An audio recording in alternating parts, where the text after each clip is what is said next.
था, कहीं और भी हो सकते थे। यही क्यों है? सत्संग में ही क्यों है कि सच्चिदानंद रूपाय विश्वोत्पत्त्यादि हेतवे तापत्रय विनाशाय श्री कृष्णाय वयम्। ये श्रीमद् भागवत के हम महात्मा के अंदर थोड़ा प्रवेश करेंगे। थोड़ा विस्तार तो नहीं कर पाऊंगा, लेकिन संक्षिप्त में महात्मा, क्योंकि किसी भी ग्रंथ को हम सुनने के लिए बैठे तो उसका महात्मा जरूर सुनना चाहिए। पर आप लोग इतना अमूल्य समय निकाल कर के भागवत सुनने के लिए बैठे हैं, तो मेरा प्रयास तो ये होगा कि 7 दिन में संपूर्ण भागवत पर चाहे कहीं मुझे संक्षिप्त में बोलना पड़े, लेकिन मैं भागवत के प्रत्येक प्रसंग को स्पर्श करूंगा, जिससे आपको संपूर्ण भागवत श्रवण करने का फल प्राप्त हो। और मैं एक बात और कहता हूं कि मन में यदि कोई आपके संकल्प भी हो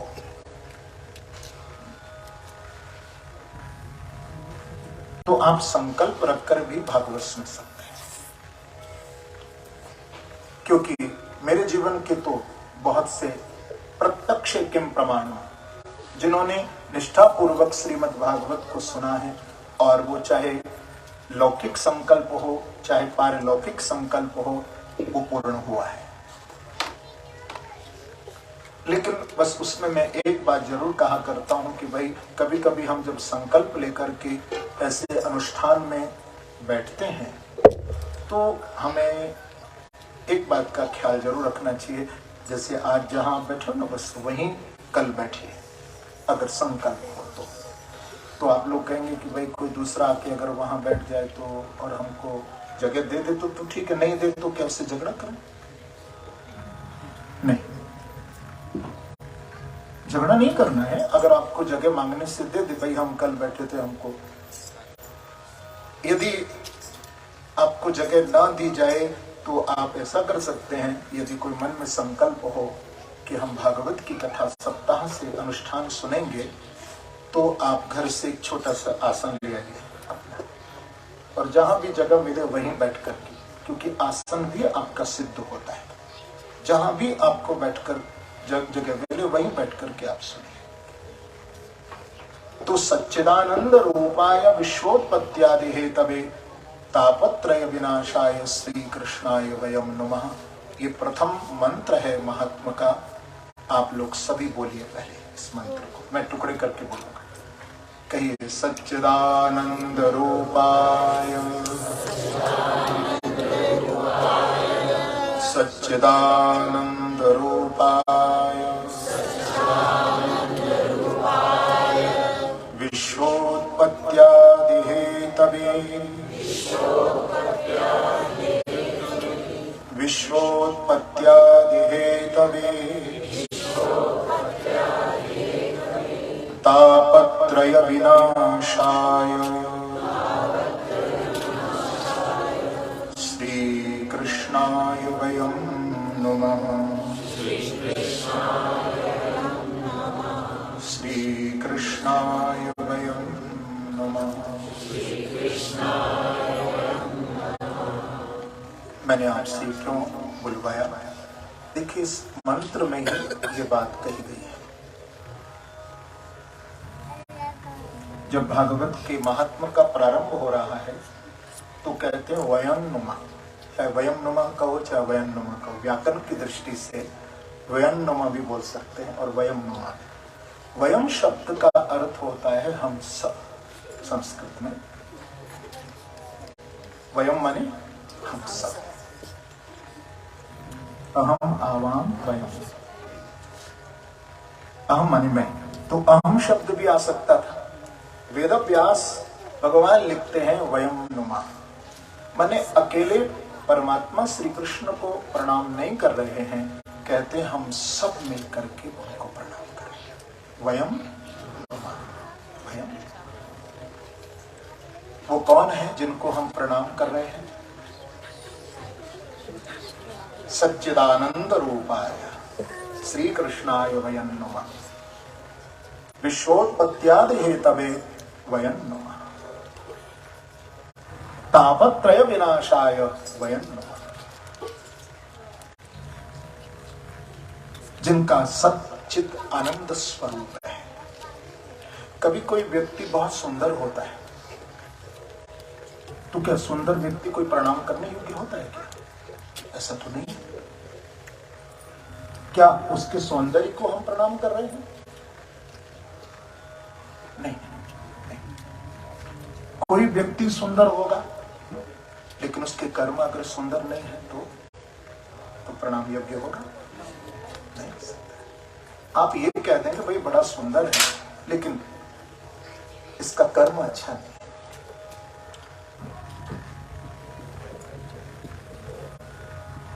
तो सच्चिदानंद रूपाय विश्वोत्पत्त्यादि हेतवे,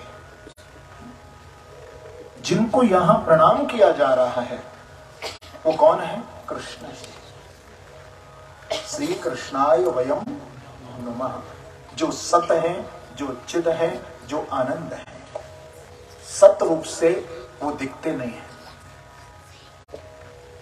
ध्यान दीजिए, सत रूप से वो दिखते नहीं है। जैसे दूध में मक्खन दिखता है क्या? पहले जमाया जाए, फिर मंथन किया जाए, तब मक्खन निकलता है। पर आप दूध को यदि देखेंगे तो दूध में आपको कितना भी ढूंढेंगे कहीं मक्खन मिलेगा? दूध पीते समय क्या आपको मक्खन का स्वाद आएगा? नहीं आएगा। भले ही आप कितना भी दूध पीजिए, कितना भी दूध में मक्खन को ढूंढिए, लेकिन आपको मक्खन वहां नहीं दिखाई देगा। पर दूध से ही मक्खन बनता है, लेकिन दूध पीते समय आपको मक्खन का न स्वाद आएगा, न मक्खन वहां आपको दिखाई देगा।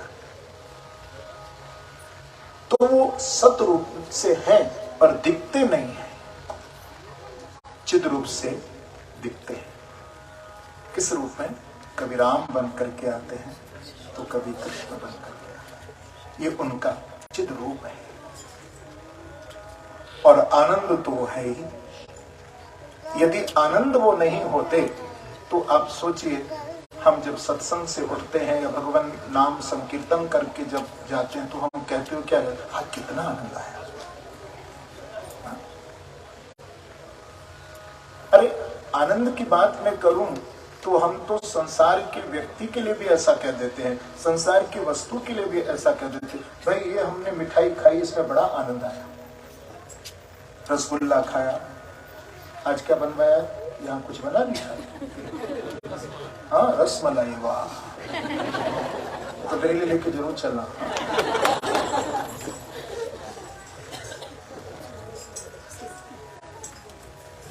अब देखिए, रसमलाई का नाम आते कैसा रस टपकने लगा, सोचो। तो कहते ना भाई रसमलाई हमने खाई तो बड़ा आनंद आया। कोई अच्छा हम कपड़ा पहनते तो कहते बड़ा आनंद आया। कोई व्यक्ति हमें मिलता है तो हम कहते भाई आप मिले तो बड़ा आनंद आया।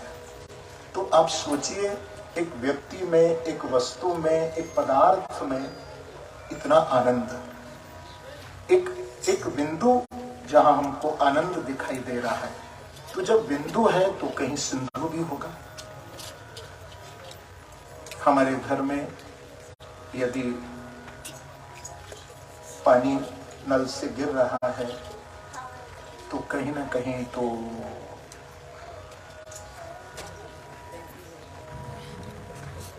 जल का कहीं तो स्रोत होगा ना, सिंधु तो होगा ना,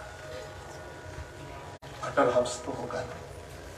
बस यही समझना है कि यदि हमको व्यक्ति में आनंद, वस्तु में आनंद, पदार्थ में आनंद, एक बिंदु में यदि हमको आनंद आ रहा है तो वो बिंदु नहीं है, वो कृष्ण सिंधु है। आनंद सिंधु है, रस सिंधु है। सच्चिदानंद रूपाय विश्वोत्पत्त्यादि हेतवे तापत्रय, वो 3 काम करते हैं। क्या क्या काम करते हैं? देखिए, संसार को बनाते हैं, संसार को चलाते हैं और संसार को फिर प्रलय की ओर भी ले जाते हैं। अभी आपने देखा कितनी बड़ी प्रलय आई। ये संसार बन रहा है, चल रहा है, प्रलय की ओर जा रहा है। तापत्रय विनाशाय श्री कृष्णाय वयं नमः। कहते हैं कि 3 प्रकार के जो ताप हैं। एक बात में इस बार लॉस एंजलिस में जब मैं कथा कर रहा था तो मेरे चिंतन पक्ष में एक बात थी कि तापत्रय विनाशाय। वेदव्यास भगवान यहां पर पापत्रय भी कह सकते थे। तापत्रय क्यों कहा? ध्यान से सुनना जरा। मेरा प्रयास होगा कि भागवत आपके हृदय में उतर जाए, आप भागवत को समझ पाए। इस कथा को मैं धारा प्रवाह बोल सकता हूं, आंख बंद करके पूरा आपको भागवत सुना दूंगा। लेकिन जब तक श्रोता के हृदय में वो बात न उतरे, जब तक कथा समझ न आए, तो उस सत्संग का, उस कथा का कोई लाभ नहीं होता। वो मैं कहा करता हूं ना कभी कभी कि धारा प्रवाह जो कथा होती है, पहले ऐसे एक प्रणाली थी और ये थोड़ा परिवर्तन मैंने ही विशिष्ट रूप से उत्तर भारत में किया कि भाई थोड़ा श्रोताओं को कथा समझ आना चाहिए। जब तक कथा समझ नहीं आएगी, वो तो कहीं ऐसी बात ना हो जाए कि वो एक बार कहीं राम कथा हो रही थी। क्योंकि जब कथा समझ में नहीं आती ना कोई चीज, तो आदमी प्रमाद में चला जाता है। जब कोई बात आपको समझ नहीं आएगी तो आप नींद में चले जाएंगे, आप प्रमाद में आ जाएंगे। तो गांव में कोई संत राम कथा कर रहे थे, 9 दिन जब कथा हो गई तो कथा के विश्राम की बेला में एक श्रोता उठ करके संत के पास आया और आकर के उसने प्रणाम किया। गांव का श्रोता था, गांव में कथा हो रही थी, तो उसने प्रणाम करके संत को कहा कि महाराज, आप 9 दिन से राम कथा सुना रहे हैं, मेरी समझ में सब कुछ बात आ गई, लेकिन अभी एक बात समझ नहीं आई है, वो जरा समझा दीजिए, क्योंकि अब तो विश्राम हो रहा है। तो संत ने कहा कि भैया बोलो क्या बात समझना है? बोले महाराज ये बताइए कि राम राक्षस थे या रावण राक्षस थे? संत ने कहा भैया न तो राम राक्षस थे न रावण राक्षस था, राक्षस तो मैं हूं जो तुझे 9 दिन में नहीं समझ। तो ऐसी प्रमाद में रह करके कथा सुनने का क्या लाभ है? जो कथा हमको, अब धारा प्रवाह यदि कथा कही जाएगी तो आप बिल्कुल प्रमाद में जाएंगे, पक्की बात। आपको नींद आएगी, इसलिए तो मुझे फिर बीच बीच में भजन गाने पड़ते हैं कि आपको पर कहीं बुढ़ापे जी की कृपा ना हो जाए। संस्कृत में नींद को कहते हैं बुढ़ाका। क्या कहते हैं? बुढ़ाका। अच्छा ये बताओ, गीता कौन कौन पढ़ते हो? कभी गीता पढ़ा? गीता पढ़ी? अच्छा, पहला श्लोक कौन सा है? वो याद नहीं। वो तो ऐसी बात कर रही है कि गीता हमने पढ़ी और पढ़कर के ऊपर उठा के भी रख दी। कोई हास्य पढ़ो, जरूर पढ़ो गीता। गीता सुगीता कर्तव्य। गीता तो महान ग्रंथ है, भगवान श्री कृष्ण के जीवन की डायरी है, सूत्रात्मक। कभी ज्ञान तो कभी कर्म और कभी भक्ति योग का, जिसमें प्रभु वर्णन कर रहे हैं जीवन का यथार्थ जो हमें ज्ञान दे रहे हैं।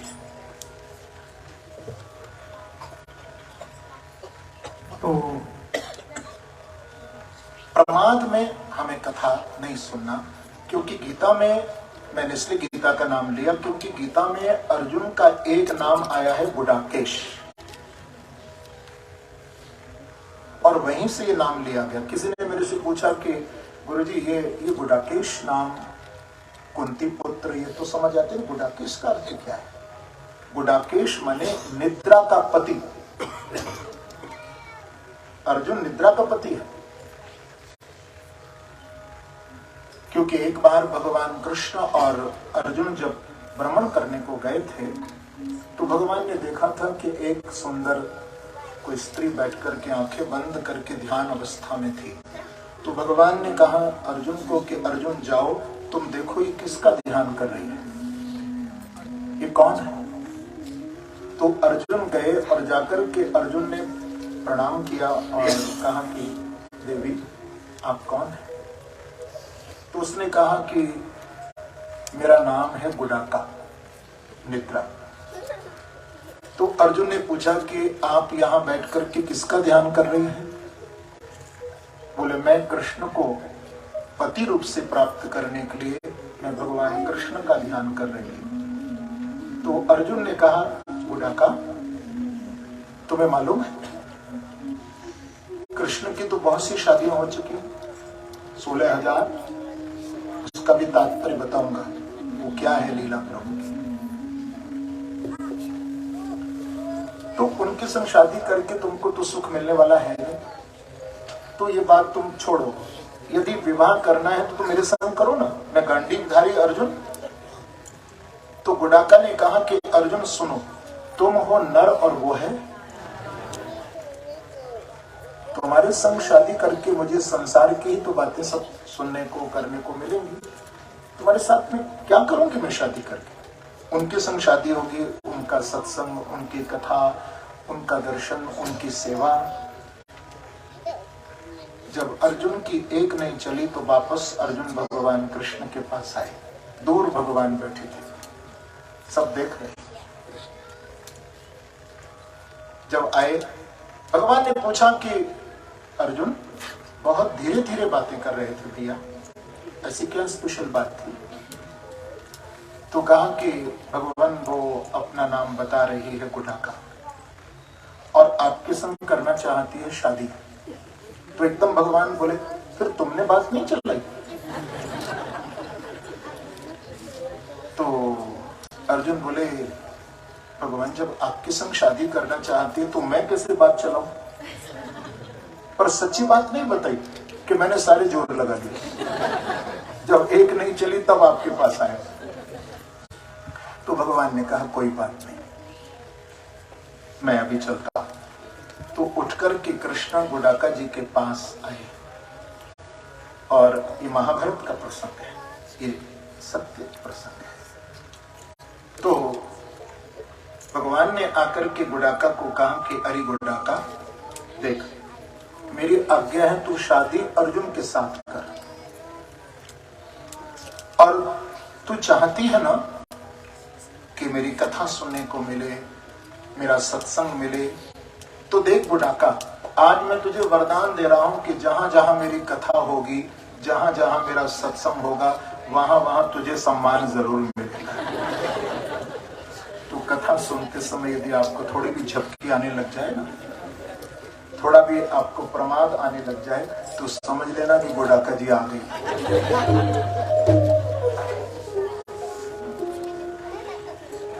क्योंकि भागवत में लिखा है प्रमादेन हतम श्रुतम, प्रमाद से कथा का फल नष्ट होता है। इसलिए बीच बीच में मुझे आपको कुछ गवाना भी है जो आप एकदम फिर तैयार हो जाएं कथा सुनने के लिए। इसलिए मैंने भजन लिखे थे, मेरा और कोई कारण नहीं था भजन लिखने का, श्रोताओं के लिए इसलिए लिखे, इसलिए मैंने गाया कि श्रोता जागरूक रहे। तो सच्चिदानंद रूपाय विश्वोत्पत्त्यादि हेतवे तापत्रय विनाशाय श्री कृष्णाय वयं नमः। तो तापत्रय कहा है, बस इस बात को थोड़ा समझिए। पापत्रय नहीं कहा भागवत, तापत्रय विनाशाय। पापत्रय का अर्थ है साधन की निवृत्ति, ध्यान से सुनिए। और तापत्रय, ताप की निवृत्ति का अर्थ है फल की निवृत्ति। माने जो हमसे पाप हो गए, जिनका फल हमको मिलने जा रहा है, वो हमें फल न मिले। इसलिए पापत्रय नहीं कहा, क्योंकि पापत्रय का अर्थ है साधन की निवृत्ति और तापत्रय का अर्थ है फल की निवृत्ति। हमारे जीवन में यदि कोई पाप बन गया हो तो उस पाप की निवृत्ति हो जाए, इसलिए कहा तापत्रय विनाशाय। ये 3 प्रकार के जो ताप हैं, दैहिक, दैविक, भौतिक, तो तीनों प्रकार के तापों को जो दूर करने वाले हैं, ऐसे भगवान श्री कृष्ण श्री बांके बिहारी जी के चरणों में हम सब प्रणाम करते हैं। कैसे प्रणाम करोगे? जरा प्रार्थना करो बिहारी जी के चरणों में, श्री कृष्ण से जरा, क्योंकि मैं आपके परिचित ही थोड़ा भाव करूंगा, जो आप मेरे साथ थोड़ा गुनगुनाना। मुझे चरणों से लगा ले मेरे श्याम मोरे